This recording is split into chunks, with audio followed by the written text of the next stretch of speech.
Alam nyo ba, more than earning money, protektahan mo yung capital mo. Yun yung unang-una na priority talaga dapat natin. Alright, makinig ka sa video na to. Napakaganda ng topic na i-discuss ko. Alright, but let's talk about this one thing is more important than profit. So kapag nagpo-forex trading kasi tayo, more than making profit, what's more important? Okay, let's talk about it. Do you know that one thing is more important than profit in trading? Alam ba yung one thing na yon? So that one thing is capital protection.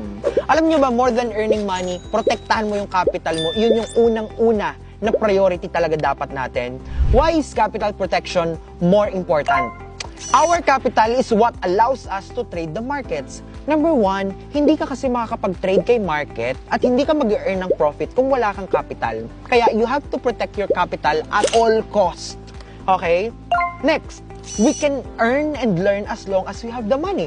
So ngayon, kung wala ka ng capital, paano ka pa mag-earn? Paano ka pa matututo kung wala ka ng capital? Diba? Lalo na kung yung capital mo na yun, pinaghirapan mo. Sabihin natin, galing siya sa savings mo. Galing siya sa sahod mo nung nagtatrabaho ka. Ngayon, kung wala na yun, paano ka makakapag-start ng forex trading? Diba?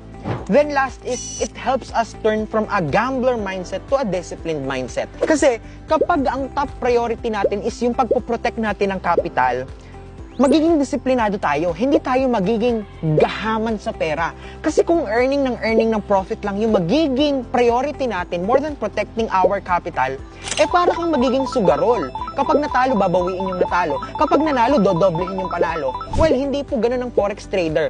Number one, ako nga kasi ang kasabihan ko sa sarili ko, halimbawa, sa trade na to, hindi baling hindi ako mag-earn ng profit, at least hindi ako matalo or hindi tumasunog. Ganun ako lagi.